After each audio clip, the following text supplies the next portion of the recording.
Welcome back, fight fans. Welcome back. Let's just dig right into it. Dillian, the body snatcher Whyte, has passed all VADA testing before and after the Oscar Rivas fight.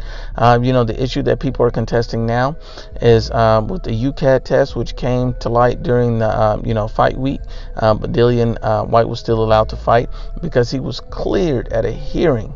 And, at the end of the day, we have to be honest and unbiased when we analyze the situation. And the WBC has since suspended his mandatory status. And the funny thing about that is the WBC are crooks. And this is why they're crooks. This is why they're corrupt. And this is why they're in collusion with Deontay Wilder and the PBC. And let me break it down honestly and unbiasedly. Dillian Whyte, passed the tests that were required of him to pass by the WBC. The WBC, doesn't have a deal in their sanctioning body that they go through with tests. It's not UCAD, it's VADA.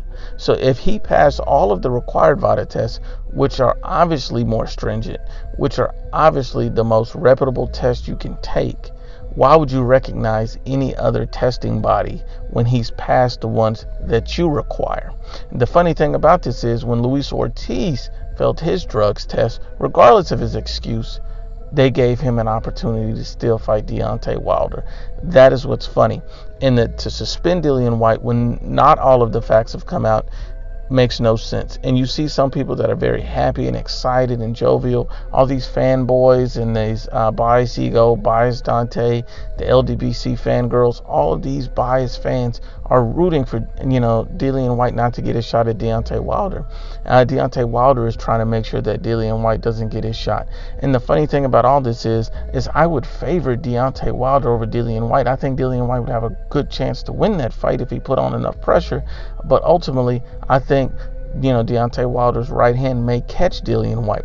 The problem with all of this is, look how fearful this is. These guys are terrified of giving Dillian Whyte a shot, because if Dillian Whyte somehow pulls off that fight, these guys don't want that WBC belt going overseas.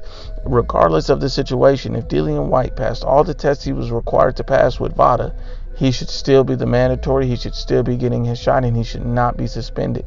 He has been proven innocent. And one thing that you have to keep in mind is, people have all these things about the UCAD test and things like that. That's irrelevant, because what happens to the sanctioning body is they're talking about VADA. VADA's the test that they go by. VADA's the standard, the clean boxing program with the WBC, all through VADA. So you can't use any other testing and say that, hey, we're going to suspend him based on this. And even, the BBOC came out and cleared Dillian Whyte to fight. Dillian Whyte proved that he was clean before and after the fight. There's no more debate. There's no more question. Anybody at this point still denying Dillian Whyte is clearly a fanboy or an obvious hater. But once again, unbiased as always, it's the IBFP. Please share, like, and you must absolutely subscribe.